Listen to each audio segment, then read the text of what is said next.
Bonjour tout le monde, bienvenue à cette nouvelle lecture socialiste d'Alternative socialiste. Aujourd'hui, on continue notre lecture de Louis Gill, L'économie capitaliste, une analyse marxiste, tome 1, paru en 1976, toujours disponible sur le site de classique.ucac.ca, voir le lien dans la description de cet audio-livre. Alors, on a déjà fait la préface,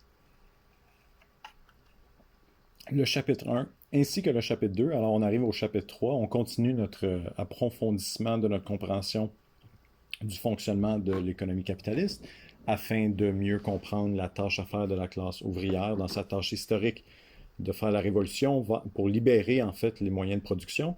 Et ça nous permet aussi, on en discutait du chapitre 2 avec les camarades de notre organisation, que vraiment le chapitre 2 vient nous donner une compréhension de ce que veut dire Marx ou les marxistes quand on dit ah, le communisme, c'est l'élimination de l'argent en particulier. Quand j'étais un simple gauchiste, en fait, il y a peut-être 10 ans, j'étais carrément un progressiste libéral. Je pensais que, tu sais, si on dit à la population qu'on n'est pas d'accord, puis qu'on rend un enjeu populaire, les politiciens, bref, vont être d'accord avec nous, puis ils vont représenter la voix majoritaire du peuple, la démocratie, blablabla. Mais bref, là, j'ai changé d'idée, mais c'est cette idée-là que quand j'étais un gauchiste à cette époque, puis on me disait, ah, tu sais, nous autres, les communistes, on veut l'élimination de l'État, on veut l'élimination de l'argent, je comprenais pas qu'est-ce que ça veut dire. Mais je me suis rendu compte avec le dernier chapitre, le chapitre 2, que ça vient avec la compréhension de l'origine de l'argent, compréhension de ce que représente l'argent, qui commence par le troc. Bref, tout ça pour dire que si vous n'avez pas eu la chance de lire ou d'écouter le chapitre 2 de Louis Gill, je vous encourage fortement à revenir sur notre espace YouTube et d'en faire connaissance. C'est un chapitre absolument incroyable. Donc aujourd'hui, chapitre 3, la plus-value, et commençons avec numéro 1, production marchande et production capitaliste. Ce chapitre sur la plus-value et le chapitre 5 sur le caractère spécifique du capitalisme sont d'une importance fondamentale pour comprendre la méthode marxiste. La compréhension de la méthode du capital et par conséquent du mode de production capitaliste dont elle permet de découvrir et d'expliquer les bases et les caractéristiques spécifiques qui le distinguent des autres modes de production, repose essentiellement sur la compréhension du concept de plus-value. Commentaire personnel, effectivement, la plus-value, on en parle souvent, mais c'est vraiment important de comprendre comment elle s'exprime et son rôle aussi. Fin de mon commentaire personnel. Parlant de son livre dans une lettre à Engels, Marx disait, début de citation, « Ce qu'il y a de meilleur dans mon livre, c'est 1. En parenthèse, et c'est sur cela que repose toute la compréhension des facts, entre parenthèses supplémentaires faits, je ne sais pas pourquoi ils n'ont pas traduit fax, fin de la parenthèse, la mise en relief, dès le premier chapitre, du caractère double du travail, selon qu'il s'exprime en valeur d'usage ou en valeur d'échange. 2. L'analyse de la plus-value, indépendamment de ses formes particulières telles que profit, impôt, rente foncière, etc. Fin de la citation, note de pas de page 61. Marx Karl, lettre à F. Engels du 24 août 1867, in Le Capital, édition sociale, Paris 1954, livre 1, tome 3, page 231. Avant d'aborder comme telle la question de la plus-value qui permettra par la suite de définir avec précision le mode de production capitaliste, il convient d'abord de préciser la différence entre production marchande et production capitaliste. Note de pas de page 62. Cette question a déjà été abordée sommairement dans la première partie du chapitre 1 dans la section intitulée entre guillemets « La marchandise ». Fin de note de pas de page. La production capitaliste est une forme de la production marchande. Elle en est la forme achevée, généralisée. En production capitaliste, tout est marchandise. Historiquement, cependant, la production capitaliste a surgi de la production marchande simple qui lui a fourni les conditions nécessaires de son émergence. Si la production marchande simple a précédé historiquement la production capitaliste, elle la précède également théoriquement dans la mesure où l'analyse de la production marchande simple, ou plus précisément de la marchandise, est un prérequis essentiel à l'analyse de la production capitaliste, mode de production où la marchandise est la forme généralisée de la production. En guise de rappel, la production marchande suppose, note de page 63, voir le chapitre 1, première partie, la section intitulée entre guillemets Échange et division du travail social. Fin du guillemet, fin de note de bas de page. Donc, on disait, la production marchande suppose 1. La division du travail social, c'est-à-dire l'existence de producteurs isolés se spécialisant dans la production de produits spécifiques. Et de 2, la propriété privée des moyens de production et par conséquent des produits du travail. Dans la production marchande simple, chaque producteur est individuellement propriétaire de ses moyens de production. Note personnelle, je pense qu'on va parler ici des artisans qui faisaient, mettons, une paire de souliers par jour, qui avaient un apprenti, qui était sous le féodalisme, qui existait, qui avait des shops. Chaque artisan avait sa propre spécialité, ça prenait des années à apprendre, etc., etc. Ça, c'est la production marchande simple. Fin de mon commentaire personnel. Dans la production capitaliste, la propriété des moyens de production est également privée, mais elle est réservée à certains individus alors que d'autres, les producteurs immédiats, les travailleurs, en sont démunis. En somme, ce qui caractérise la production capitaliste, ce n'est pas la propriété privée des moyens de production, qui est le propre de la production marchande en général, mais bien le fait que cette propriété privée soit le privilège exclusif d'une classe, la classe des capitalistes. Dans la production marchande simple, je voulais dire, commentaire personnel, les artisans de l'époque qui sont encore présents aujourd'hui dans la société, ceux qui sont en charge de leur propre production, donc les propriétaires de petites entreprises qui travaillent eux et elles-mêmes dans l'entreprise, aujourd'hui on les appelle soit les PME, les petites et moyennes entreprises, ou la petite bourgeoisie, qui va souvent, et quand on va lire voyons, c'est-tu le programme du Parti communiste? C'est... Colin. Le manifeste, et voilà, quand on va lire le manifeste du Parti communiste, à l'intérieur, Karl Marx décrit les différentes lignées, les différentes traditions de pensée socialiste de son époque. Et il y en a différentes, bien sûr. Et justement, il y en a une qui s'intitule « Le socialisme petit bourgeois » qui représente cette classe très spécifique. Et c'est juste intéressant de voir comment une classe développe sa propre approche de solution aux problèmes parce que c'est ses problèmes de classe et ses intérêts de classe, comme on dirait. Fin de commentaire personnel. Dans la production marchande simple, chaque producteur étant propriétaire de ses moyens de production est généralement propriétaire des produits de son travail, c'est-à-dire des marchandises qu'il a produites et qu'il vise à échanger. Dans la production capitaliste, les produits du travail ne sont pas la propriété de ceux qui les ont produits, c'est-à-dire des travailleurs.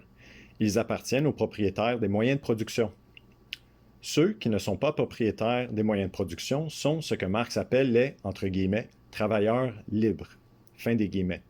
Ils ne sont libres que dans le sens où ils sont affranchis du servage caractéristique de la société médiévale qui a précédé historiquement la société capitaliste. Cette liberté, entre guillemets, n'a, bien entendu, rien à voir avec l'émancipation des travailleurs qui ne se réalisera que par le renversement des rapports de production capitalistes. Les travailleurs dits libres, démunis des moyens de production et par le fait même des marchandises qu'ils produisent, n'ont pour survivre qu'une seule chose à vendre, une seule marchandise. Ce sont leurs muscles, leur force physique, leur intelligence, leur adresse, leur disponibilité, en un mot, leur force de travail. En production capitaliste, la force de travail est devenue marchandise. Voilà une des caractéristiques spécifiques de la production capitaliste. En somme, en régime capitaliste, tout devient marchandise, y compris la force de travail qui est achetée et vendue sur le marché du travail.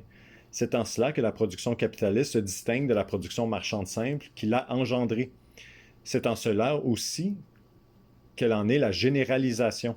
Cette marchandise, qu'est la force de travail, les travailleurs, entre guillemets, libres, la vendent aux capitalistes, c'est-à-dire aux propriétaires des moyens de production, moyennant un salaire.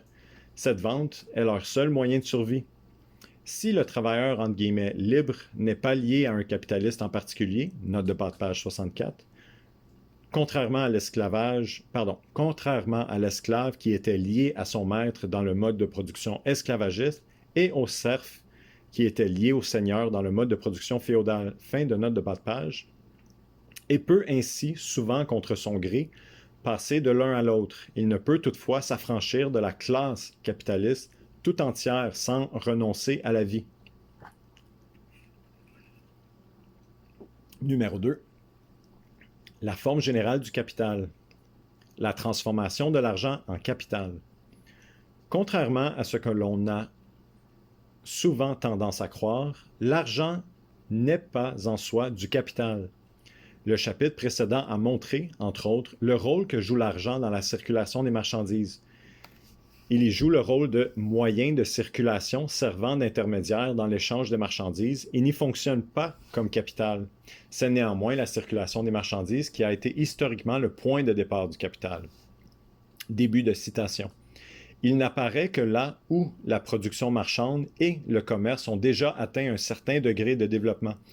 L'histoire moderne du capital date de la création du commerce et du marché des deux mondes au 15e siècle. Fin de la citation.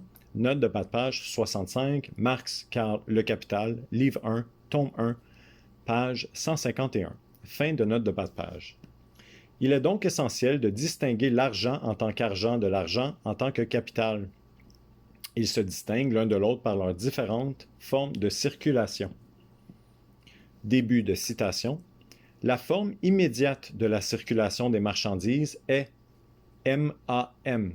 Et si on note, commentaire personnel, si on se souvient bien au chapitre 2, M représente marchandise, A représente argent, M représente marchandise. Fin de mon commentaire personnel. Transformation. Bon, je suis désolé, il l'expliquait dans son chapitre. Transformation de la marchandise en argent et retransformation de l'argent en marchandise. Vendre pour acheter et ensuite consommer, je rajoute en commentaire personnel. Mais à côté de cette forme, nous en trouvons une autre, tout à fait distincte, la forme AMA. Argent, marchandise, argent. Transformation de l'argent en marchandise et retransformation de la marchandise en argent. Acheter pour vendre. Tout argent qui, dans son mouvement décrit ce dernier cercle, se transforme en capital, devient capital et est déjà par destination capital. Fin de citation. Note de bas de page 66. Ibidem, page 151 et 152. Fin de note de bas de page. En quoi se distinguent les deux mouvements MAM et AMA? Dans MAM, c'est la marchandise qui est le point de départ et le point d'arrivée. L'argent ne sert qu'intermédiaire. Il est finalement converti en marchandise ayant une valeur d'usage. Il est définitivement dépensé. Dans AMA, c'est l'argent qui est le point de départ et le point d'arrivée. Ici, c'est la... Attends. OK, commentaire personnel. J'ai réalisé, ou je suis en train de réaliser, à l'aide du dernier chapitre de ce livre, que par exemple, tout argent créé dans notre société provient des banques et donc est conditionnel à un taux d'intérêt, ce qui veut dire une espèce de profit pour les banques, dans le sens que quand l'argent prête de l'argent au gouvernement pour financer ses projets sociaux, etc., et injecte de l'argent dans l'économie, ben, c'est un prêt que la banque fait au gouvernement, à la population, que la population et le gouvernement devront repayer à la banque. Et dans le fond, tout l'argent de notre société vient de là. Et je viens de réaliser que cette espèce de relation entre l'argent, la banque et la société, le gouvernement, est super bien représentée dans cette relation AMA, où est-ce que la banque produit l'argent, va acheter une marchandise à travers la production que le gouvernement va pousser, et revient en forme argent au gouvernement, qui est de retour ensuite à la banque en termes de paiement de dette. Donc, je trouve ça très intéressant comme comparaison. Pardon. Bien sûr, si vous trouvez que je fabule, que j'ai mal compris les énoncés du chapitre précédent, eh bien, c'est pour ça qu'on est là, camarades. C'est pour ça qu'on fait des lectures publiques partagées avec nous, avec vous. Je vous invite toujours à écrire dans les commentaires là où je fais erreur, là où vous pensez que je peux mieux comprendre les choses, où mon analyse peut se faire corriger. Je suis vraiment pas une autorité finale sur la matière. Je fais de mon mieux pour comprendre et expliquer, mais c'est à travers le travail commun des autres camarades que moi-même, je m'éduque. Alors, si vous voulez contribuer à mon éducation, ben, j'apprécie grandement votre apport. Aussi, si vous voulez nous supporter notre travail, je vous invite à faire un don sur Patreon. Moi, je suis militant pour Alternative Socialiste à temps partiel parce qu'on n'a pas les forces financières pour me supporter pour ce travail-là à temps plein. Mais mon but, évidemment, c'est de faire ça le plus d'heures possible, ou qu'on ait une autre ou un autre camarade qui fasse ça à temps partiel aussi. Donc, la réalité financière d'Alternative socialiste est aussi représentée par notre capacité d'intervenir, notre capacité de faire des lectures, des TikTok, etc., etc. Ici, fin de mon commentaire personnel, pardon. Ici, c'est la marchandise qui sert d'intermédiaire. L'argent dépensé par l'acheteur doit finalement lui revenir par la vente de la même marchandise. En définitive, l'argent n'a été qu'avancé. Il doit revenir, sinon l'opération est manquée. Non seulement doit-il revenir, mais il doit nécessairement être quantitativement supérieur à ce qu'il était au début du processus. Sinon, l'opération serait tout à fait inutile. Commentaire personnel court. D'où pourquoi le capitalisme est complètement addict, comme dépendant d'une croissance infinie pour toujours, parce que la minute qu'on dit qu'on veut réduire la valeur de l'argent avant qu'elle retourne en AMA, ben c'est la logique elle-même du capital qui arrête de fonctionner. C'est les banques qui n'ont plus de bonnes raisons de donner ou de prêter de l'argent, je devrais effectivement dire, au gouvernement ou à la population. Les banques ne prêtent plus d'argent, il n'y a plus d'argent sur le marché, il n'y a plus d'argent qui circule. Bref, c'est notre système économique au complet qui arrête d'exister lorsqu'on parle de décroissance. Fin de mon commentaire personnel. En effet, alors que dans MAM, les deux extrêmes sont deux marchandises qui, tout en étant de même valeur, ont des valeurs d'usage différentes, dans AMA, les deux extrêmes sont qualitativement identiques. Pour que l'opération ait lieu, pour qu'elle ait du sens, il faut que les deux extrêmes diffèrent quantitativement, que la somme d'argent qui revient au terme du processus soit supérieure à la somme avancée. Début de citation. Le cercle MAM a pour point initial une marchandise et pour point final une autre marchandise qui ne circule plus et tombe dans la consommation. La satisfaction d'un besoin, une valeur d'usage, tel est donc son but définitif. Le cercle AMA, au contraire, a pour point de départ l'argent et y revient. Son motif, son but déterminant est donc la valeur d'échange. Dans la circulation simple, les deux termes extrêmes, ont la même forme économique. Ils sont tous deux marchandises. Ils sont aussi des marchandises de même valeur, mais ils sont en même temps des valeurs d'usage de qualité différentes. Par exemple, froment et habit. Le mouvement aboutit à l'échange des produits, à la permutation des matières diverses dans lesquelles se manifeste le travail social. La circulation AMA, au contraire, paraît vide du sens au premier coup d'œil, parce qu'elle est tautologique. Les deux extrêmes ont la même forme économique. Ils sont tous deux argent. Ils ne se distinguent point qualitativement comme valeur d'usage, car l'argent est l'aspect transformé des marchandises dans lequel leurs valeurs d'usage particulières sont éteintes. Échanger 100 livres sterling, je crois, c'est L.ST. Pardon, contre du coton, et de nouveau le même coton contre 100 L livres sterling, c'est-à-dire échanger par un détour. Attendez-moi une seconde. C'est-à-dire échanger par un détour argent contre argent, idem contre idem. Une telle opération semble aussi sotte qu'inutile. Une somme d'argent, en tant qu'elle représente de la valeur, ne peut se distinguer d'une autre somme que par sa quantité.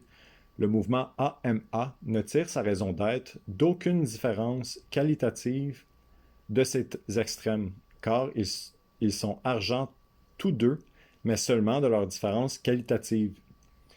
Finalement, il est soustrait à la circulation plus d'argent qu'il n'y en a été jeté.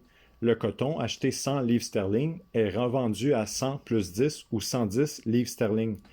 La forme complète de ce mouvement est donc AMA- dans lequel A- égale A plus somme de A, c'est-à-dire égale à la somme primitivement avancée plus un excédent.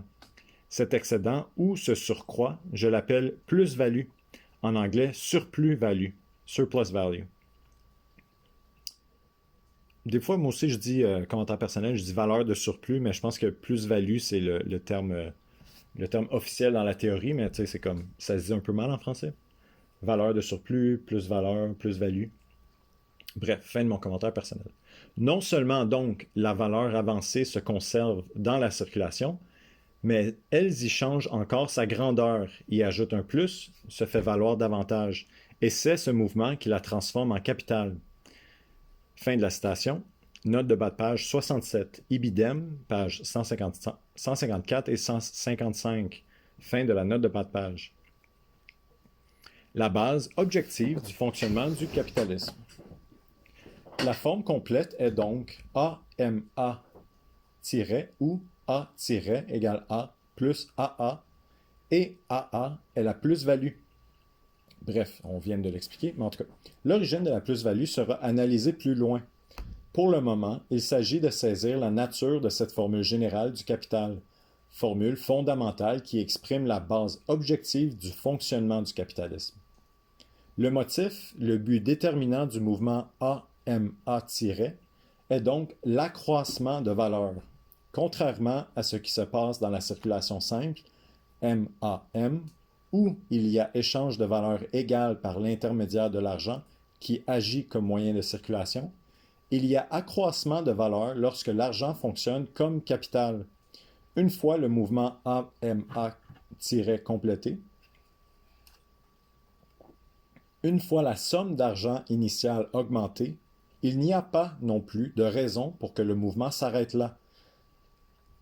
La nouvelle somme d'argent A- joue désormais le même rôle que jouait A au début du processus. Engagée dans le mouvement du capital, soumise à ses lois, elle est destinée à s'accroître ou bien cesser de fonctionner comme capital. Début de citation. La circulation simple, vendre pour acheter, ne sert que de moyen d'atteindre un but situé en dehors d'elle-même, c'est-à-dire l'appropriation de valeurs d'usage, de choses propres à satisfaire des besoins déterminés. La circulation de l'argent comme capital possède au contraire son but en elle-même, car ce n'est que par ce mouvement toujours renouvelé que la valeur continue à se faire valoir. Le mouvement du capital n'a donc pas de limite. Fin de la citation, note de bas de page 68, Ibidem, page 156, fin de la note de bas de page. Commentaire personnel, on comprend aussi dans ce segment-là pourquoi, par exemple, la lutte, contre les changements climatiques ou la lutte environnementale en général, se heurte sans arrêt et ne peut s'empêcher de se heurter à la logique même du capitalisme. Où est-ce que le but affirmé, implicite, objectif de tout échange, de capital bien sûr, tout investissement, tout prêt bancaire, etc., est l'accroissement de ce prêt, de cette production, de ce capital.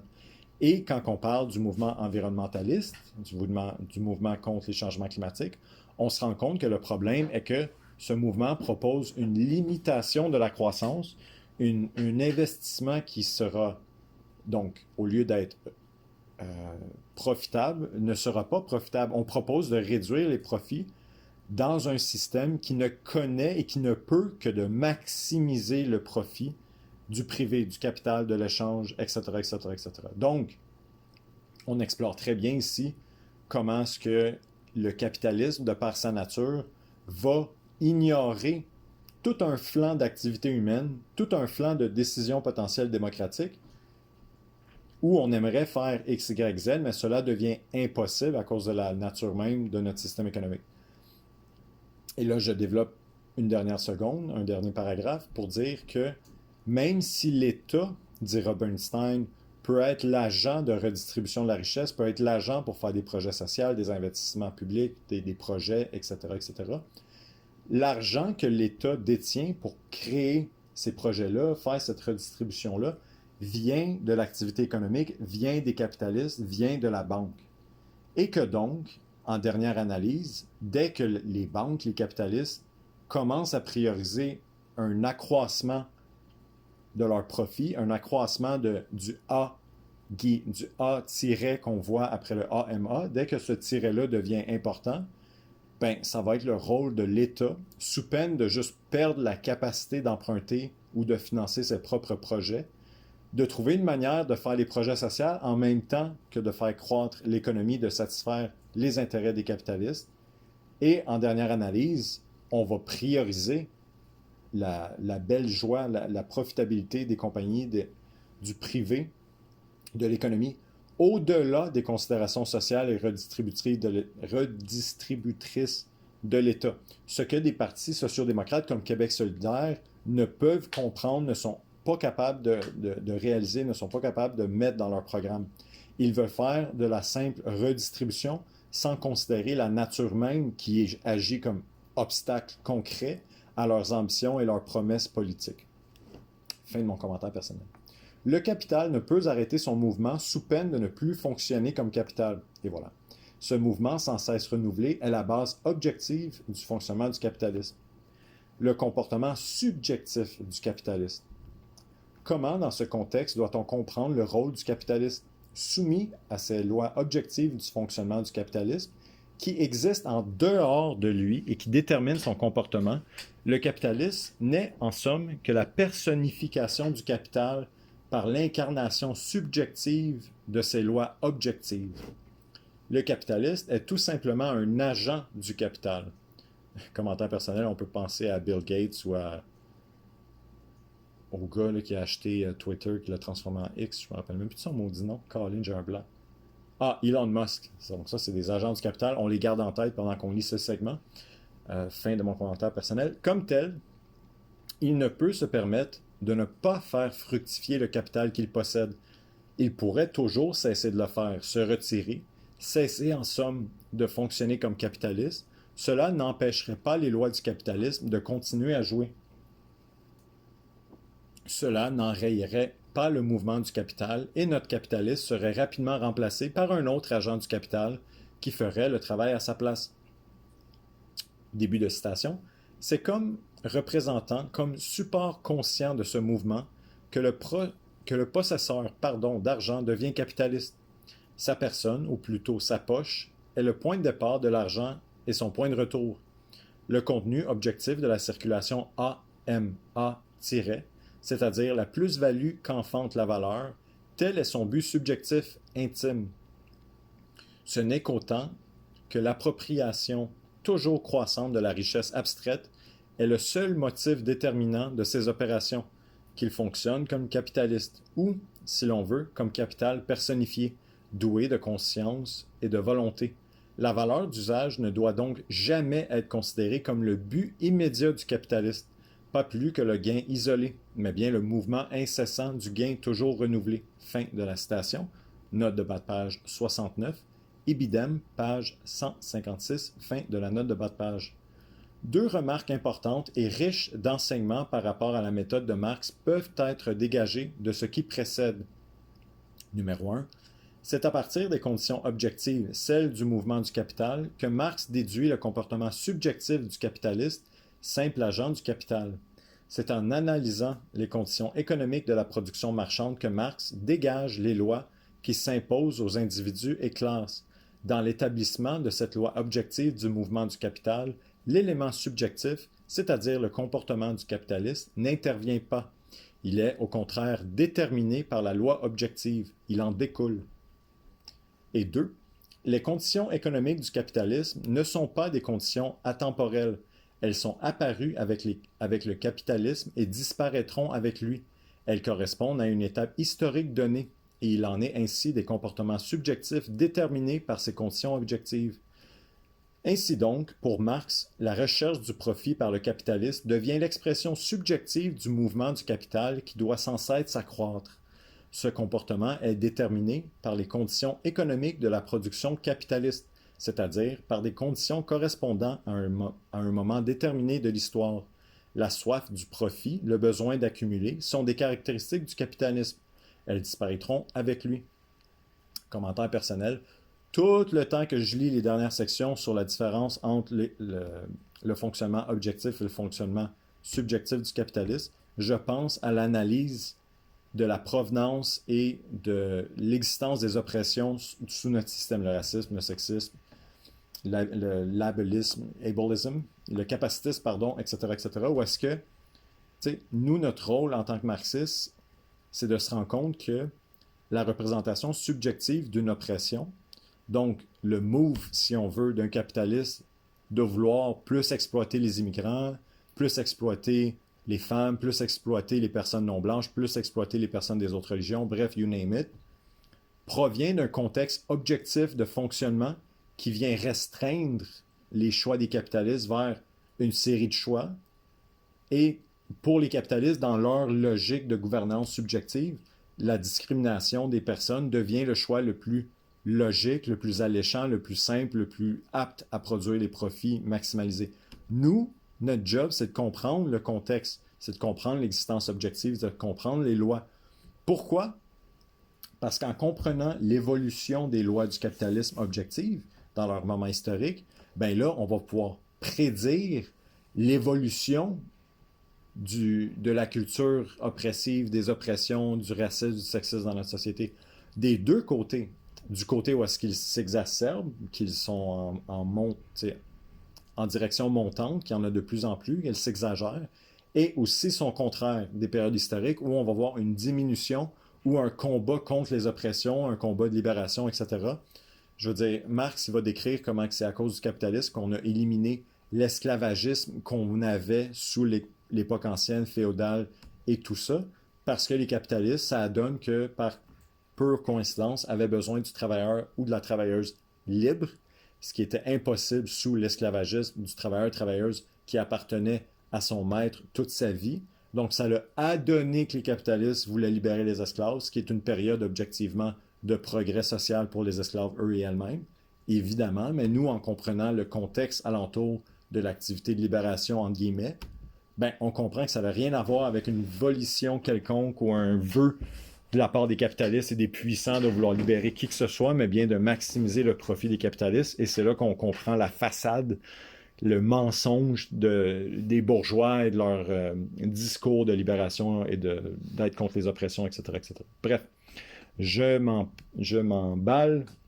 On continue la lecture, camarades. Fin de mon commentaire. Face à cette analyse de la recherche du profit, que dit l'économie libérale? Pour elle, la recherche du profit est inhérente à la nature humaine. De tout temps, les hommes auraient recherché le profit, agissant ainsi, entre guillemets, naturellement, et il n'y aurait aucune raison pour que cela change un jour. Voilà un autre exemple de la démarche idéaliste et métaphysique qui consiste à retirer d'une société un élément qui la caractérise en propre pour l'étendre à l'ensemble des sociétés et en faire une catégorie universelle. Formule générale. À première vue, AMA guillemets est une formule qui semble propre au capital commercial. Acheter pour vendre, ou plutôt acheter pour vendre plus cher. En fait, la formule s'applique tout aussi bien au capital industriel et au capital bancaire. Le capital industriel est aussi de l'argent qui se transforme en marchandises, lesquelles sont transformées dans la production en de nouvelles marchandises qui seront échangées contre une somme d'argent accrue. Ce mouvement s'illustre tout aussi bien dans AMA- ou guillemets, que celui du capital commercial. Le fait qu'une partie du processus se déroule en dehors de la circulation, dans la production, ne change rien à la forme du mouvement. Enfin, pour ce qui est du capital usuraire, la formule se réduit à A. Il n'y a pas d'achat de marchandises, mais simple prêt d'argent en vue d'en retirer plus d'argent, entre parenthèses, l'intérêt. La formule AMA guillemets est donc bien la formule générale du capital. Numéro 3. La plus-value ne peut venir de l'échange. D'où vient la plus-value? D'où vient cette nouvelle valeur qui naît dans le mouvement du capital? À première vue, la formule AMA guillemets, acheter pour vendre, laisse croire que la plus-value pourrait venir de l'échange. Il s'agit de démystifier cette croyance. Si, dans la circulation des marchandises, MAM, les deux échangistes gagnent sur le plan des valeurs d'usage, l'échange n'en demeure pas moins un échange d'équivalent sur le plan des valeurs. Il n'y a donc pas de nouvelle valeur de créer dans un échange d'équivalent. Si, par ailleurs, il s'agissait d'un échange de non-équivalent, l'un des échangistes gagnerait certes quelque chose, mais au détriment de l'autre échangiste, qui se retrouverait perdant d'autant. La valeur totale est toujours la même, seule sa répartition a changé. Si, par suite de l'augmentation de son prix de 10% au-dessus de la valeur, par exemple, un vendeur tire un bénéfice de sa vente, rien n'empêche l'acheteur de l'imiter dans la vente de son produit, et ainsi de suite. Une réaction en chaîne s'ensuit, et le premier vendeur devenant à son tour acheteur, achète sa marchandise 10% au-dessus du prix. Le cercle est complété. Tout a été vendu 10% trop cher. Il y a une augmentation générale des prix, mais aucune valeur n'a été créée. Seuls des changements dans la répartition d'une valeur existante ont eu lieu. Début d'une citation. Qu'on se tourne et retourne comme on voudra, les choses restent au même point. Échange-t-on des équivalents? Il ne se produit point de plus-value. Il ne s'en produit pas non plus si l'on échange des non-équivalents. La circulation ou l'échange des marchandises ne crée aucune valeur. Fin de la citation, note de bas de page 70. Ibidem, page 166. L'histoire suivante, note de bas de page 71, tirée d'A. Emmanuel, L'échange inégal, Maspero, Paris, 1969, page 145-146, permet d'illustrer par l'absurde cette vérité. Il s'agit de deux bijoutiers dont les boutiques se font face sur une rue commerciale. L'un d'eux reçoit un jour, des mains d'un voleur, un collier à bon prix. Il se rend chez son voisin et lui dit, entre guillemets, « Je viens d'acheter ce collier. Je l'ai payé 10 $. Fermeture des guillemets. Son concurrent lui dit, début de citation, « C'est extraordinaire. Il vaut plus cher que cela. Je te l'achète pour 11 $. Fin de la citation. Marché conclu. Le soir, le bijoutier raconte cela à sa femme qui lui dit, début de la citation, « Tu n'aurais jamais dû vendre ce collier pour ce prix-là. Va vite le lui racheter. » Fin de la citation. Il retourne chez le deuxième bijoutier et lui propose de lui racheter le collier pour 12 $. Marché conclu. Le deuxième bijoutier raconte la chose à sa femme, qui l'engueule et lui dit d'aller racheter le collier. L'histoire se poursuit de la même manière. Le prix du collier augmentant d'1 $ par jour. Le jour où le collier vaut 20 $, le bijoutier qui l'a en main le vend 30 $ à une riche américaine. En apprenant la chose, son voisin, consterné, lui dit, début de citation, « Mais te rends-tu compte qu'avec ce collier, sans nous forcer, nous faisions à nous deux 1 $ par jour? En le vendant, tu as vendu notre gagne-pain. » Fin de la citation. Toute personne sensée saisit le ridicule de cette histoire. L'idée que les deux bijoutiers puissent s'enrichir sans que rien de nouveau ne soit produit par le seul échange d'une marchandise paraît dénué de sens. Pourtant, nombreux sont ceux qui demeurent convaincus que l'argent fait de petits parce que les dépôts en banque rapportent de l'intérêt, que la bourse est une source de valeur parce que le prix des actions y monte ou descend presque comme par enchantement, les spéculateurs s'efforçant d'en tirer le meilleur parti.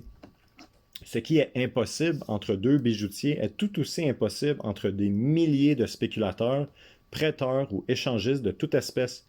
Ce qui est subjectif et imaginaire dans le cas de deux individus, entre parenthèses, l'idée de créer de nouvelles valeurs par le seul échange, sans nouvelle production, fermeture de la parenthèse, ne peut devenir objectif et réel dans le cas d'un grand nombre d'individus. En conclusion, la somme des valeurs jetées dans la circulation ne peut augmenter. Il doit donc se passer quelque chose en dehors de la circulation qui rende possible la formation d'une plus-value. Début de citation. Notre possesseur d'argent, qui n'est encore capitaliste qu'à l'état de chrysalide, doit d'abord acheter des marchandises à leur juste valeur, puis les vendre ce qu'elles valent, et cependant, à la fin, retirer plus de valeur qu'il n'en avait avancé. La métamorphose de l'homme aux écus en capitaliste doit se passer dans la sphère de la circulation et en même temps doit ne point s'y passer. Fin de la citation, note de bas de page 72. Marx, K, Le Capital, OP, CIT, Opinion citée, je ne sais pas, OPCT, ce que ça veut dire, page 168-169, fin de la note de bas de page. La plus-value ne peut provenir que de l'utilisation dans la production d'une marchandise particulière dont la valeur d'usage spécifique est de créer de la valeur. Cette marchandise, c'est la force de travail. On objectera à un tel raisonnement l'existence incontestée du profit commercial en économie capitaliste, profit qui découle d'opérations commerciales ayant donc lieu dans la sphère des échanges. L'existence d'un tel profit sera analysée plus loin, chapitre sur la transformation de la plus-value en profit dans la deuxième partie. On y verra d'abord la distinction importante entre plus-value et profit. On y verra aussi comment cette plus-value est la source du profit sous toutes ses formes, en particulier sous la forme commerciale. Numéro 4, la force de travail et sa valeur. En production capitaliste, tout est marchandise, y compris la force de travail. La force de travail du travailleur, ce sont ses muscles, son intelligence, sa disponibilité, etc. Comme toute autre marchandise, elle a une valeur. Cette valeur est définie comme celle de toute autre marchandise. C'est le temps de travail socialement nécessaire pour produire, entretenir et reproduire la force de travail, c'est-à-dire pour loger, nourrir, éduquer, soigner le travailleur et sa famille. L'élément en reproduction de la force de travail est d'une importance capitale. Faute de nouveaux travailleurs, la classe capitaliste perdrait toute capacité de faire fructifier son capital. La force de travail est la marchandise que le travailleur, entre guillemets, libre, démuni des moyens de production, a à offrir, à vendre aux capitalistes qui l'achètent en moyenne à sa valeur. Note de bas de page 73. Le capitaliste s'efforcera de payer le salaire, entre parenthèses, prix de la force de travail, fin de la parenthèse, le plus bas possible, souvent en dessous de sa valeur. Les travailleurs, de leur côté, s'efforceront d'obtenir des salaires plus élevés et d'améliorer leur niveau de vie. C'est dans le cadre d'un rapport de force que se fixera finalement le salaire. Fin de la note de bas de page. Il faut distinguer force de travail et travail. Le travail est l'usage que le capitaliste fait de la force de travail. Lorsque le travailleur vend sa force de travail, un contrat s'établit entre lui et le capitaliste. Tant de dollars pour tel type de travail pendant tant d'heures. En achetant la force de travail du travailleur, entre parenthèses, ou en la louant, fin de la parenthèse, pour tant d'heures, le capitaliste en fait usage pendant cette période de temps. C'est le travail fourni par le travailleur. On ne peut pas parler du travail comme d'une marchandise. Ce que le travailleur vend, c'est sa force de travail et non pas son travail, entre parenthèses, ou produit de son travail. Fin de la parenthèse. Numéro 5. Production de valeur d'usage. Production de valeur d'usage et production de plus-value, tels sont les deux aspects de la production capitaliste. Dans le chapitre 1, entre parenthèses, la marchandise, il a été établi que le travail était toujours à la fois travail concret et travail abstrait, producteur de valeur d'usage et de valeur. Au terme du chapitre 5, il sera établi d'une manière analogue que le mode de production capitaliste est l'union indissoluble du procès de travail conduisant à la production de valeur d'usage et du procès de valorisation conduisant à la production de valeur et de plus-value. Ben, c'est clair, il faut faire une production d'une... Il faut faire des valeurs d'usage dans le capitalisme et des valeurs, parce qu'il faut que tu fasses le profit, plus-value. Là, je ne veux pas les mélanger, je me rends compte que peut-être que j'ai mélange, parce que profit, c'est pas la même chose que plus-value, mais bref, il faut faire le plus-value et la valeur d'usage, parce que sans aucune valeur d'usage, il n'y a aucun échange. Ah, excusez, fin de ma note personnelle. Comme première étape en ce sens, il s'agit de caractériser le procès du travail. Le procès de travail est défini comme l'activité qui a pour but la production de valeur d'usage. Tout mode de production, à quelque époque que ce soit, est caractérisé par un procès de travail. De tout temps, les hommes ont eu à produire des valeurs d'usage répondant à leurs besoins. Marx décompose le procès de travail en 3 éléments. Numéro 1, l'activité personnelle de l'homme ou travail proprement dit. Numéro 2, les objets sur lesquels le travail agit, dont les objets de travail. Et 3, les moyens par lesquels le travail agit, les moyens de travail.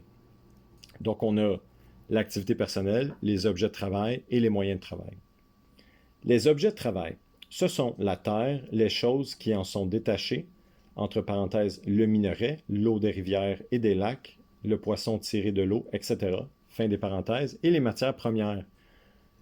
Les moyens de travail, c'est toute chose que, dans son travail, l'homme est amené à utiliser pour agir sur son environnement, entre parenthèses, outillage, bâtiment, matières auxiliaires comme l'huile, l'éclairage, l'électricité, les routes, les canaux, etc. Fin de la parenthèse. Les objets de travail ajoutés aux moyens de travail constituent les moyens de production de la société. Les moyens de production et les hommes qui s'en servent constituent les forces productives. Note de bas de page 74. Voir l'introduction, deuxième partie de la section intitulée, entre guillemets, le mode de production. Fin de la note de bas de page. Début de citation. Dans le procès de travail, l'activité de l'homme effectue donc, à l'aide des moyens de travail, une modification voulue de son objet. Le procès s'éteint dans le produit, c'est-à-dire dans une valeur d'usage, une matière naturelle assimilée aux besoins humains par un changement de forme. Le travail, en se combinant avec son objet, s'est matérialisé et la matière est travaillée. Ce qui était du mouvement chez le travailleur apparaît maintenant dans le produit comme une propriété en repos. L'ouvrier a tissé et le produit est en tissu. Note de bas de page 75. Marx K. Le Capital, OPCIT, livre 1, tome 1, page 183. Fin de la note de bas de page. Les produits entrant dans la production y entrent comme moyen de production pour le travail vivant. Ce n'est qu'en les mettant en contact... Pardon, je viens d'entendre l'alarme de mon Facebook, je l'éteins à l'instant. Ce n'est qu'en les mettant en contact avec le travail vivant que les résultats du travail peuvent être conservés et utilisés. Dans l'assemblage d'un tracteur, par exemple, il s'agit de prendre les pièces de la carrosserie, les pistons, les essieux, les pneus, etc., et de les réunir en vue de monter le produit fini. Tous ces objets de travail, qui sont déjà les produits finis d'une opération antérieure, sont utilisés peu le travail vivant. Tous ces objets de travail, qui sont déjà les produits finis d'une opération antérieure, sont utilisés peu le travail vivant. Je pense que c'est pour le travail vivant, parce que là, peu, ça ne rentre pas vraiment grammatiquement. On va dire pour, je vais changer le mot pour. Sont utilisés pour le travail vivant à l'aide de moyens de travail dont ils disposent et qui s'usent dans la production, entre parenthèses, consommation productive, pour aboutir à une nouvelle marchandise qui est la synthèse de toutes les marchandises entrant dans sa composition, entre parenthèses, objet de travail, aussi bien que l'énergie humaine, entre parenthèses, activité personnelle de l'homme, fin de la parenthèse, et de la machinerie usée, etc., entre parenthèses, moyens de travail, fin de la parenthèse. Tout cela se transforme, se combine, se synthétise, disparaît comme élément constitutif autonome pour se retrouver dans le produit fini. Note personnelle, commentaire personnel. Je pense que, tu sais, je veux dire, ça fait 10 fois que je lis ça, puis j'ai toujours de la misère à... Tu sais, si tu me dis, moyen de production, moyen de travail, activité, objet de travail, tout ça, je vais quand même être capable de dire, ça c'est les outils, ça c'est l'homme, ça c'est le produit, ça c'est tout ça ensemble. Mais je pense que l'idée derrière, donc l'idée générale de cette description-là, c'est que, tu sais, ça me rappelle un peu je pense que c'est la première règle, la thermodynamique, là, où est-ce que, tu sais, tu peux pas avoir transformation d'énergie, tu peux avoir juste un transfert équivalent, là, une affaire de même. Ça s'applique ici, tu sais. Pour que quelque chose se crée, il faut que quelque chose d'équivalent se détruise, si on veut le simplifier à son stade le plus simple. Tu sais, quand tu utilises un outil, OK, tu utilises un marteau, tu frappes sur quelque chose. La chose a aussi frappé le marteau que le marteau a frappé la chose. Le marteau a subi un impact qui va user le marteau à la longue. Même chose avec l'ouvrier, le travailleur ou la travailleuse. Quand tu te penches pour ramasser quelque chose, te stresser ton muscle, puis à la longue, tu vas fatiguer ton muscle, puis tu vas le perdre ou éventuellement avoir des mal de dos, si tu continues. Fait que le travail humain, c'est pas juste la formation d'une marchandise, mais c'est la destruction, ou on devrait dire la consommation du travailleur, de l'outil, des ressources qui ont fait le travail. Bref, je pense que c'est ça la logique ici où on essaie d'expliquer. Fin de mon commentaire personnel. C'est ce qui se passe au niveau du procès de travail, activité qui a pour but la création de valeurs d'usage. Seules les conditions matérielles entrent ici en ligne de compte. L'analyse du strict procès de travail fait abstraction des rapports sociaux qui en sont différents d'une société à l'autre. Entre parenthèses, en production capitaliste, le travail sous le contrôle du capitaliste et la vente de la force de travail. Fin de la parenthèse. Elle fait aussi nécessairement abstraction des rapports de valeur caractéristiques de la production marchande en général. Elle exprime sur le plan purement physique comment s'est produite une nouvelle valeur d'usage. Dans le cas particulier de la production marchande, toutes les marchandises, les essieux, les pneus, les carrosseries, etc., possèdent en plus de leur valeur d'usage une valeur. ces valeurs se transmettent pour constituer une partie de la valeur de la nouvelle marchandise. À cela s'ajoute, bien entendu, la nouvelle valeur créée par le travail abstrait ou la dépense d'énergie des travailleurs, ainsi que la valeur correspondant à l'usure des moyens de production. Bon, j'ai un peu expliqué ça tantôt. La valeur de la nouvelle marchandise est ainsi la somme des valeurs des éléments qui se retrouvent sous une forme ou sous un autre dans la nouvelle marchandise. Tout comme, de façon analogue, la nouvelle valeur d'usage est une synthèse des valeurs d'usage de ces divers éléments. Numéro 6, Numéro 6, production de plus-value. L'origine de la plus-value. Dans la production capitaliste, la valeur d'usage ne sert que de support à la valeur. Les capitalistes n'est intéressé à vendre des objets utiles que dans la mesure où ceux-ci sont porteurs de valeur. Peu lui importe de produire des bottines de ski ou des cure-dents. Il déplacera son capital d'une activité à l'autre si les possibilités de profit le lui suggèrent. Ainsi, la production de valeur d'usage n'est que le moyen nécessaire à la production de valeur et surtout de plus-value.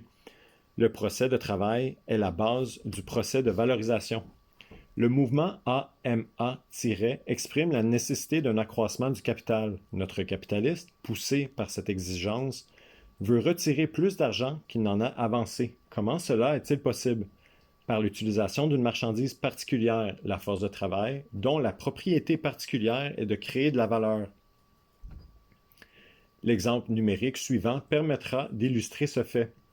Supposons que, dans une journée de 8 heures, la valeur de la production par ouvrier dans une usine est de 500 $. Cette valeur de 500 $ est la somme des valeurs transmises par les diverses marchandises qui ont été utilisées dans la production, moyens de production et force de travail, c'est-à-dire matières premières, matières auxiliaires, énergie, charbon, outillage, etc. Et la force de travail. Supposons que ces 500 $ se décomposent de la manière suivante. 400 $ de valeur existant déjà sous la forme de moyens de production transmises à la nouvelle marchandise ou usée, consommés dans la production et 100 $ de nouvelles valeurs créées par la force de travail et correspondant à la dépense d'énergie des travailleurs. Supposons finalement que la force de travail est payée à sa valeur et que le salaire correspondant à cette valeur est de 6,25 l'heure, c'est-à-dire 50 $ pour une journée de 8 heures. Le capitaliste achète la force de travail à sa valeur, c'est-à-dire à 50 $ par jour, mais celle-ci lui fournit une valeur de 100 $ pendant la même période. La différence entre la valeur de la force de travail et la valeur créée par la force de travail est la plus-value empochée par le capitaliste. Pourquoi la plus-value vient-elle de la force de travail? Parce que toutes les marchandises utilisées dans la production, c'est la seule qui crée une valeur supérieure à la sienne. La force de travail est une marchandise. Sa valeur est définie comme le temps de travail socialement nécessaire pour la produire et la reproduire. C'est cette marchandise que le capitaliste achète et il la paie selon notre hypothèse, exactement à sa valeur. Une fois qu'il a payé cette somme, il fait usage de la force de travail pour une période de temps donnée et rien ne l'oblige à cesser de faire travailler le travailleur une fois que celui-ci a créé une valeur exactement égale à celle de sa force de travail. C'est l'utilisation de la force de travail au-delà de cette période et la création pendant ce temps d'une valeur qui, elle, n'a pas de contrepartie dans le salaire, qui fournit au capitaliste la base de son profit, la plus-value. Et je fais un commentaire personnel que je suis certain que le texte va expliquer en plus de détails plus tard. Tout le travail de reproduction de notre classe, que ce soit l'école, que ce soit l'hôpital, qui est en fait un travail de préparation de l'ouvrier vers la production, un travail de prendre en soin, ou un travail qui jouit d'un support pour justement stabiliser le système, empêcher les syndicats de faire un travail de représentation qui attaquerait les profits, ben tout ça fait partie d'un financement octroyé par les capitalistes à partir de la plus-value extraite du travail social moyen au complet de notre société. Donc, si on a des problèmes sociaux qui sont très très performants, ben ça c'est à partir obligatoirement d'une extraction de plus-value qui est réinvestie pour la classe ouvrière, mais une condition à son réinvestissement, c'est que tout ce travail-là a été fait pour une valeur encore plus grande pour les capitalistes. Donc, même dans une société qui semble être plus redistributrice, la condition à la redistribution, c'est que tout le travail génère quand même une plus-value pour les patrons qui emploient ces employés-là dans les travails de production qui génèrent de la plus-value dans notre société. C'est quand même fou, hein? Donc, même dans une société capitaliste où tu as des super programmes de santé gratuits, d'écoles gratuites, puis tout, les capitalistes sont comme, ben, on vous l'a donné, mais c'était conditionnellement à ce qu'on fasse quand même plus de profit qu'on vous a donné de la redistribution. Et en même temps, nous, on est toujours là pour maximiser nos profits. Et donc, nous, on va constamment, à chaque jour, chercher des manières et utiliser tout notre pouvoir pour s'attaquer à toutes ces valeurs-là de profit qu'on pourrait remettre dans nos poches. Donc ça, c'est le courant normal du capitalisme et l'articulation de leurs forces politiques à chaque jour de la semaine qui veulent tout le temps s'attaquer à ces trucs-là. Fin de mon commentaire personnel. La composition de la journée de 8 heures en 2 demi-journées de 4 heures. Excusez, je rajoute mon commentaire, c'est ça vous donne-tu une idée de la vraie plus-value qu'on crée pour les capitalistes, à quel point notre niveau de productivité pardon, je vais parler plus lentement, à quel point notre niveau de productivité est élevé au point tel que non seulement on se paye un salaire, mais à même notre travail, on paye tous les salaires des profs, des infirmières, des docteurs, tu sais, tous les secteurs, l'armée, qui ne sont pas en train d'activement générer de la plus-value à travers leur travail, tu sais. C'est fou, là.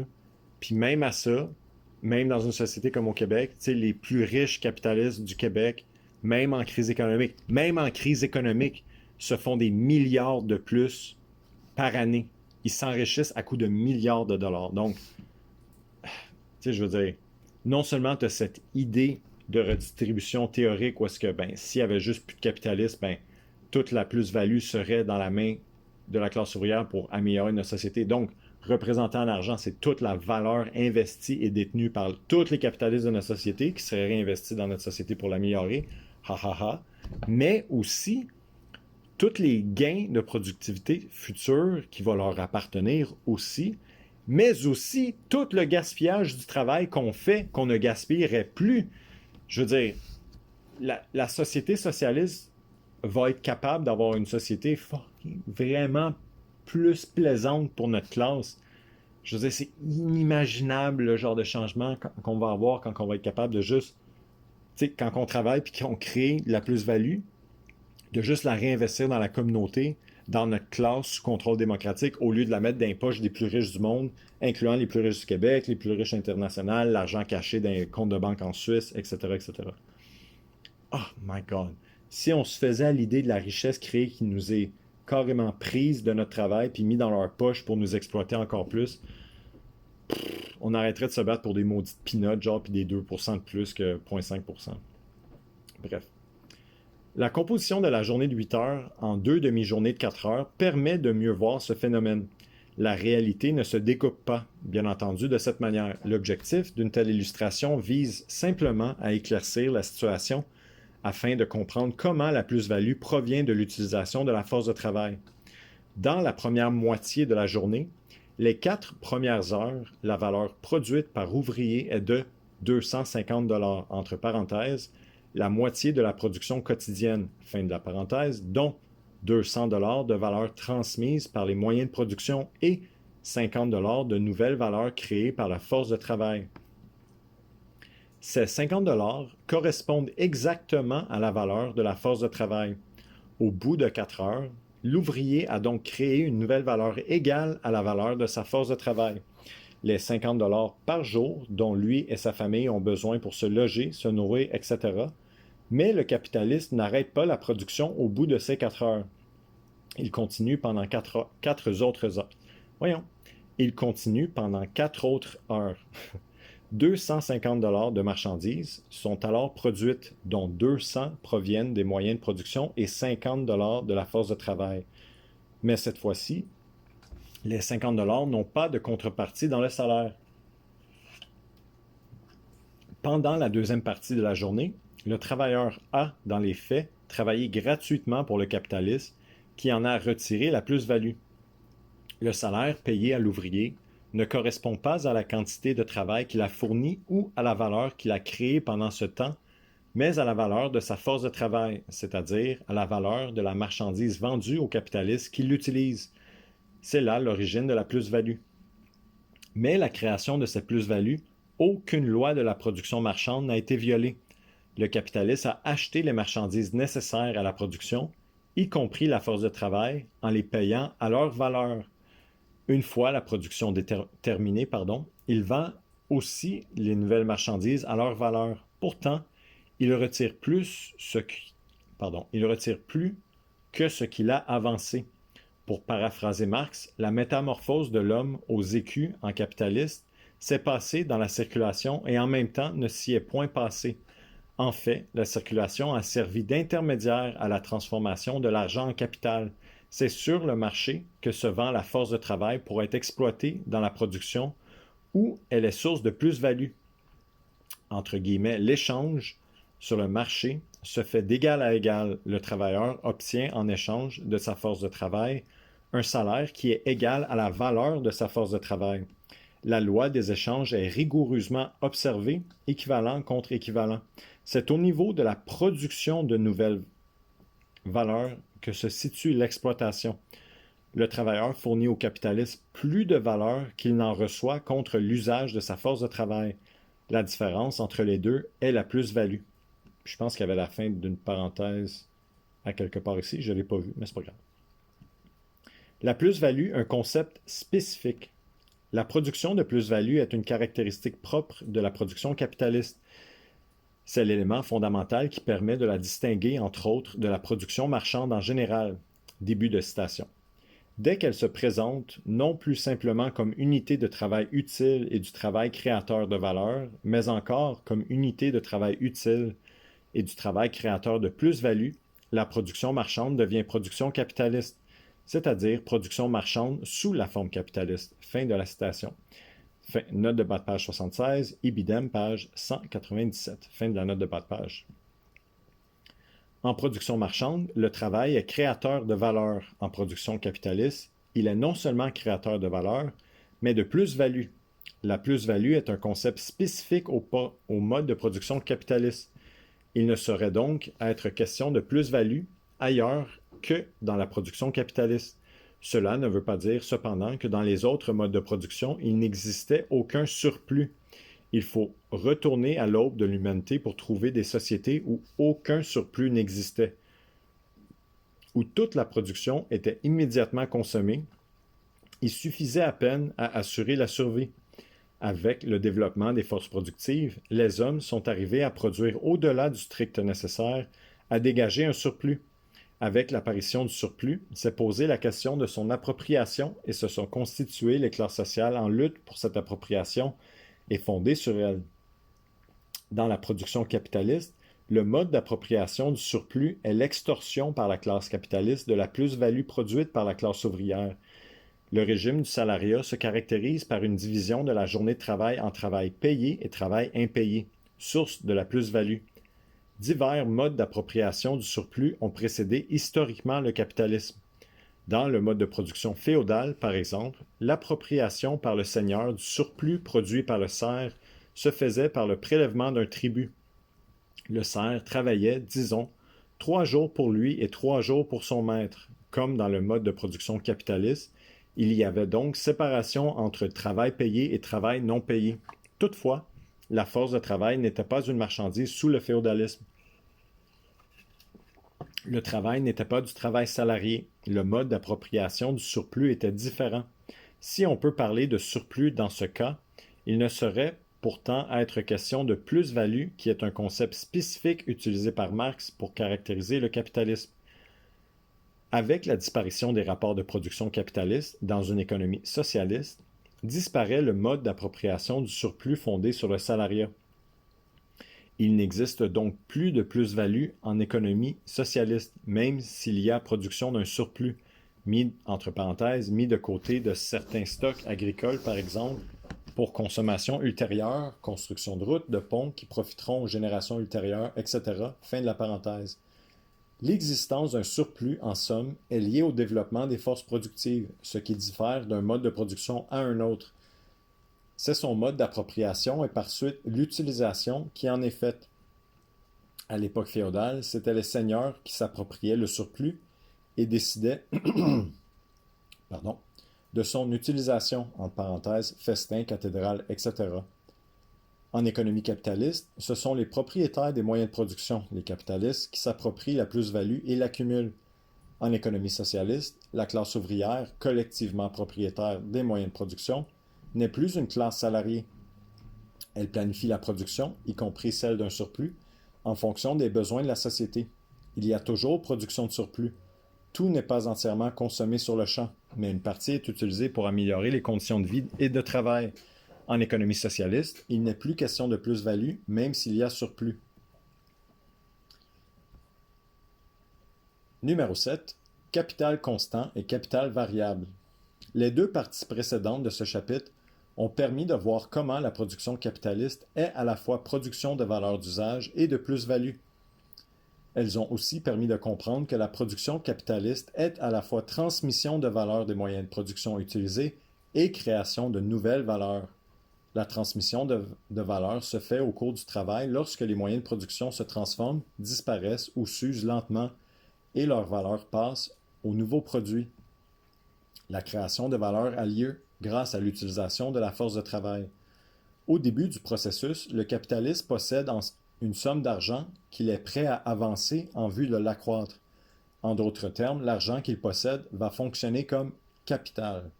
Une partie de ce capital sera utilisée à l'achat de moyens de production, l'autre à l'achat de la force de travail.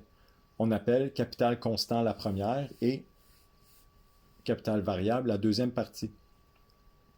Le capital constant est la partie du capital qui se transforme, entre parenthèses, sert à acheter les, fin de la parenthèse, moyens de production.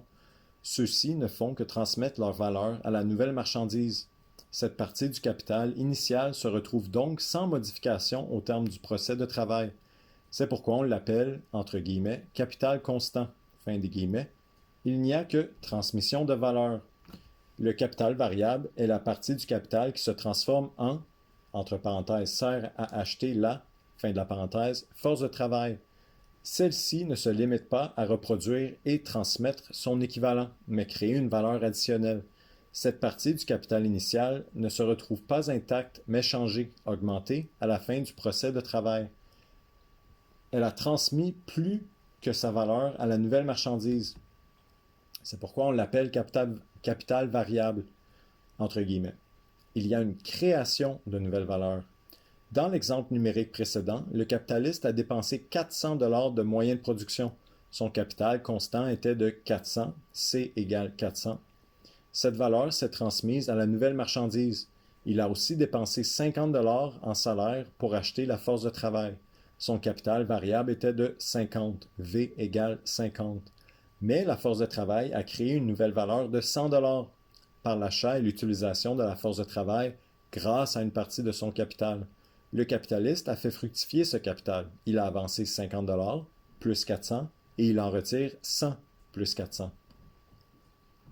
Son déboursé total est de 400 plus 50 égale 450, C plus V. La valeur totale produite est de 400 plus 100 divisé par 50 plus 50, donc 100 divisé par 100, égale 500. C plus V plus PL. PL était... Je sais pas. Je comprends pas. Nouvelle valeur? Non. Capital variable? Non. 400C. 50V. Nouvelle valeur? Non. Je suis désolé, je suis pas capable de voir... ou PL, c'est écrit juste après. Ou PL égale plus-value. Ben oui, Colin. Excusez. La notion de capital constant et de capital variable sont fondamentales pour la compréhension de la production capitaliste et de son caractère spécifique. En aucun cas, elles ne sauraient être confondues avec les notions de capital fixe et capital circulant qui recouvrent un aspect totalement différent de l'analyse de la production et qui seront absorbés dans le chapitre traitant de la circulation et la rotation du capital, entre parenthèses, dans la deuxième partie. Numéro 8, taux de plus-value et taux de profit. Marx définit le taux de plus-value, PL petit apostrophe, bref, PL apostrophe, ou taux d'exploitation comme le rapport de la plus-value au capital variable. PL apostrophe égale PL divisé par V égale 50 divisé par 50 égale 100% dans l'exemple précédent. En d'autres termes, c'est le rapport du travail non payé au travail payé lorsqu'on décompose la journée de travail de cette manière, malgré le fait que le mode de paiement du salaire camoufle cette division. Travail non payé divisé par travail payé ou surtravail divisé par travail nécessaire égale 4 heures divisé par 4 heures égale 100%. Le taux de plus-value ou taux d'exploitation sera d'autant plus élevé que la part de la journée de travail correspondant à du travail non payé sera élevée. L'allongement de la journée de travail sera donc pour le capitaliste une source de plus-value.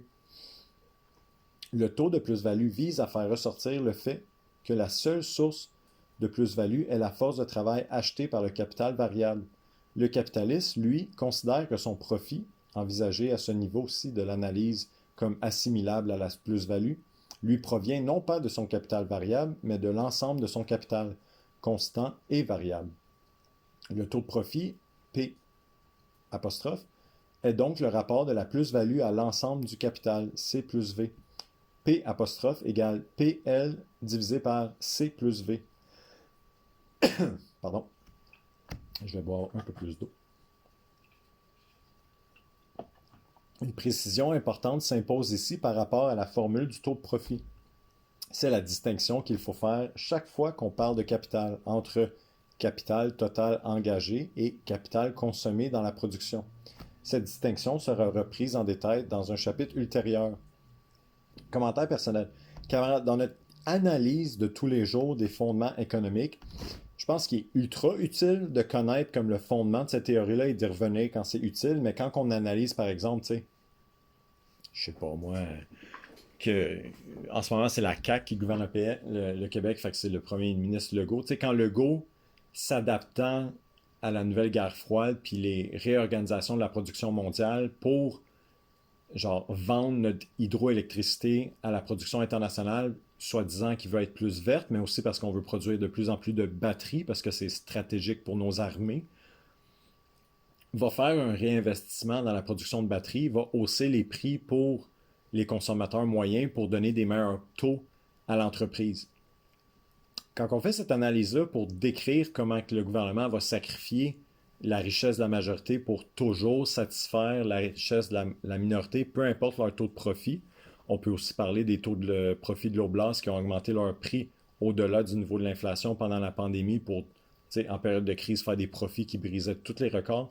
On n'a pas nécessairement besoin de toujours aller dans le ultra spécifique de la partie du travail d'une caissière qui est payée, puis la partie du travail qui n'était pas payée dans la journée du profit. Je pense que c'est utile de comprendre la logique, surtout quand on a une discussion vers le travail non payé, qui est le travail des femmes en ce moment dans la société. Donc là, c'est utile de faire la distinction, plus technique, mais c'est vraiment, ces termes-là, on ne les utilise pas très très souvent, moi je dirais, en tout cas personnellement. C'est certain que j'aimerais ça les utiliser plus quand c'est pertinent de le faire, mais j'ai l'impression qu'on se perd beaucoup dans les termes techniques, 1, 2, 3, 4, 5, 6 termes super techniques. Puis dans le fond, dans l'analyse, c'est juste genre, on veut comprendre la logique et retourner au texte, on veut vraiment, ok, je veux me rappeler des termes spécifiques là-dessus. En tout cas, fin de mon commentaire. Cette distinction sera reprise en détail dans un chapitre ultérieur. Mais il faut préciser tout de suite que chaque fois qu'on parle du taux de profit, il s'agit du rapport entre plus-value et le capital, constant et variable, engagé, et non pas seulement la partie du capital qui est consommée dans la production. Intéressant. Dans certains cas, les deux coïncident. Cela signifie que l'ensemble des moyens de production utilisés sont entièrement consommés et doivent être renouvelés au terme de chaque période de production. C'est l'hypothèse simplificatrice que fait Marx tout au long du capital. Sauf lorsqu'il s'adresse spécifiquement à cette question quand il aborde le problème de la circulation et la rotation du capital. Il faut bien reconnaître cependant que cela est peu susceptible de représenter la réalité dans une société où les forces productives sont développées et où l'outillage, l'équipement, etc. ne s'use que lentement et que dans chaque période de production, la partie du capital qui est consommée est nettement inférieure au capital total. En somme, le calcul correct du taux de profit consiste à rapporter le profit à l'ensemble du capital engagé, qui ne coïncide avec le capital consommé que lorsque celui-là est entièrement consommé dans une période de production. Note personnelle, ok, il va falloir explorer c'est quoi une période de production avec un exemple spécifique, parce que là, je suis pas sûr de comprendre encore. Fin de ma note personnelle. Supposons que tel est le cas dans l'exemple numérique précédent. Nous avons alors P apostrophe égale 50 divisé par 400 plus 50 égale 1 pour 9. 1 divisé par 9 ou environ 11%. OK. L'analyse du taux de profit et des lois qui déterminent son évolution sera reprise dans un chapitre ultérieur. Il s'agissait simplement de mettre ici le taux de profit en rapport avec le taux de plus-value. Le taux de plus-value. Numéro 9, plus-value absolue et plus-value relative. Comme les sections précédentes l'ont démontré, la journée de travail se divise en deux parties, le travail payé et le travail non payé, ou le travail nécessaire, entre parenthèses, au cours duquel la force de travail reproduit sa valeur, fermeture des parenthèses, et le surtravail, entre parenthèses, au cours duquel la force de travail produit la plus-value, fin de la parenthèse. Appelons AB la première partie et BC la deuxième, et supposons que les deux parties représentent 4 heures de travail chacune. Donc, il y a un tableau à 4 points, A, B, C, D. Les premiers 4 heures sont AB, travail nécessaire. Excusez. OK, comment il calcule ça? Donc, tu as 4 heures de travail nécessaire AB, tu as 4 heures de surtravail BC et tu as 2 heures après entre C et C apostrophe. Le prolongement de la journée de travail au-delà du travail nécessaire est donc source de plus-value et la plus-value récoltée sera d'autant plus élevée que le prolongement sera grand.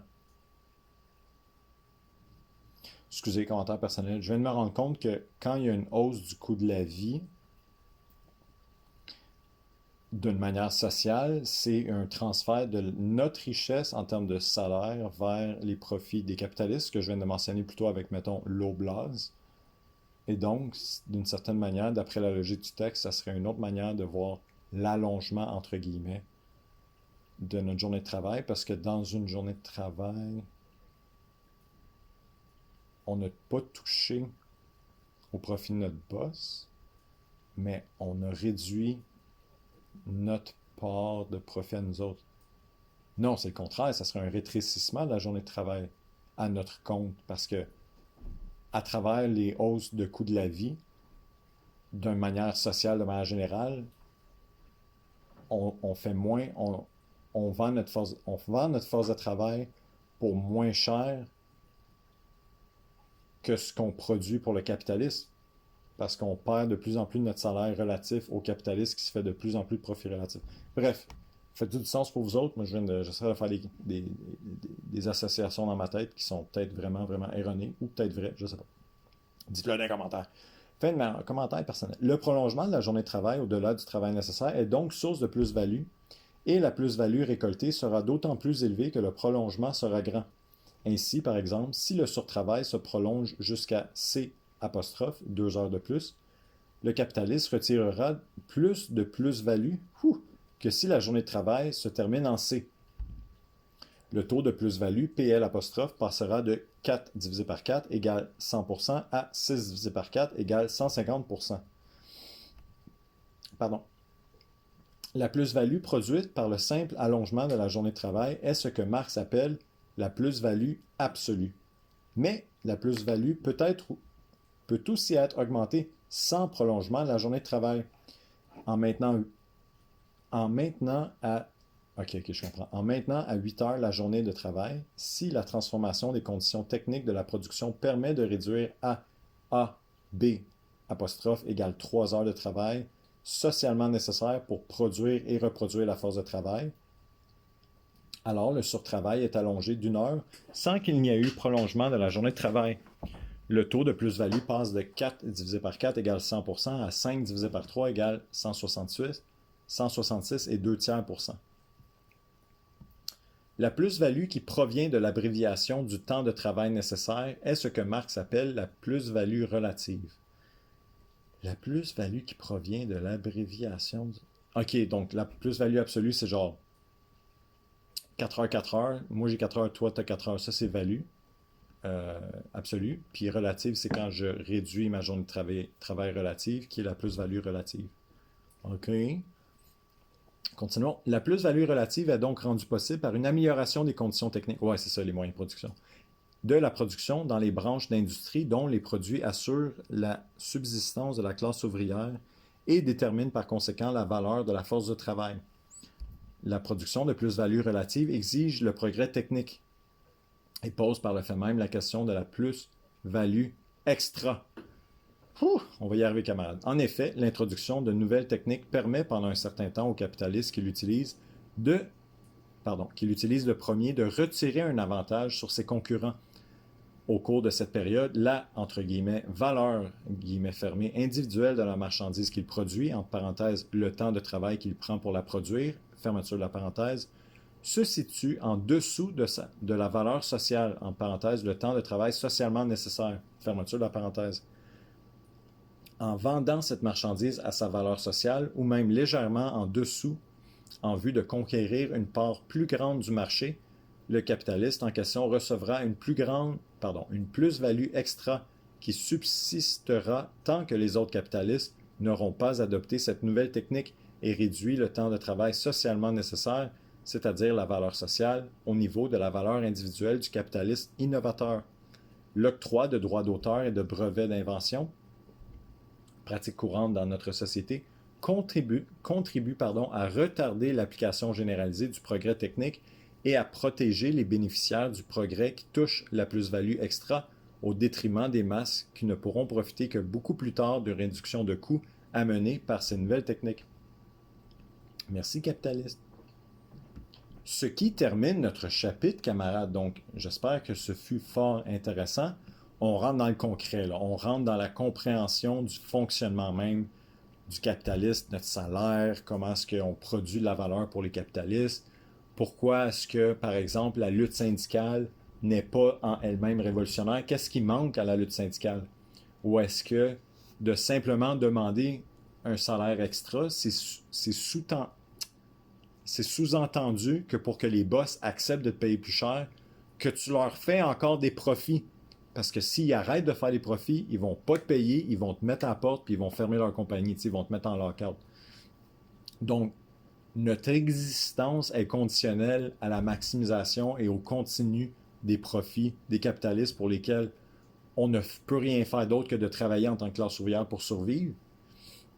Et donc, le socialisme, c'est de se débarrasser de cette relation inégale d'exploitation qui vient être quand même relativement très, très différent à la lutte réformiste qui se limite à demander des meilleurs salaires, des meilleurs services sociaux, etc., etc. Voilà la différence la plus logique, la plus évidente d'une approche réformiste qui veut continuer d'exister sous le système capitaliste. On peut faire des petites améliorations, puis le capitalisme va mieux fonctionner. Le problème, c'est les vilaines compagnies puis leurs avarices. Sinon, les compagnies sont bien chill. On aime ça, les PME. On aime ça, les petites et moyennes entreprises qui sont de notre bord parce qu'ils sont bien gentils. À la lutte révolutionnaire qui regarde la relation d'exploitation, la création de la valeur, la création d'où est-ce qu'on vient chercher la valeur pour financer l'entièreté de notre société, l'Église, l'école, le public, les souks populaires. Tu sais, ça vient de la production de la plus-value, la production de la valeur. OK, production de valeur, production de... Attends, c'est quoi le terme? C'est pas surproduction, c'est surproduit. Je pense que c'était ça. La production de la valeur, la production du surproduit qui est accaparé par les capitalistes sous le capitalisme à travers l'accaparement de la plus-value qui est différente de ce qui était sous le féodalisme. Et donc, les capitalistes à cette époque voulaient libérer les moyens de production du mode féodal pour que les employés puissent changer de boss, bouger, pour que le capitaliste soit beaucoup plus libre de produire, beaucoup plus libre de s'enrichir, bref, de ne pas avoir des obstacles par les seigneurs. Arrivent les révolutions de bourgeoisie qui se dit progressiste, parce qu'elle l'est à cette période-là. Mais là, aujourd'hui, c'est le contraire. Les capitalistes sont une force qui nous empêche de progresser dans nos moyens de production. Parce que là, on est rendu où est-ce que, tu sais, par exemple, on crée des sièges chauffants, puis on crée un système d'abonnement où est-ce que pour avoir accès à ton siège chauffant, il faut que tu payes un montant chaque mois.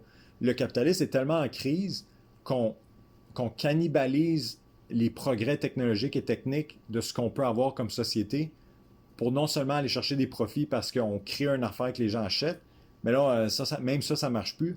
On vient engruger la qualité des produits qu'on produit, même en faire des abonnements. On réduit la qualité de notre production, dans le fond.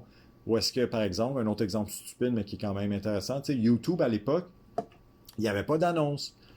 YouTube, à l'époque, il ne se faisait pas d'argent à travers les annonces. Puis aujourd'hui, il y a des annonces où tu peux payer YouTube pour empêcher YouTube même de mettre les annonces. Fait que YouTube même réduit la qualité de son produit ou est-ce qu'il te demande un argent pour qu'il te donne un produit. Tu sais, c'est pas comme un capitaliste qui veut produire la meilleure paire de souliers à travers la compétition pour satisfaire le client. C'est rendu complètement le contraire.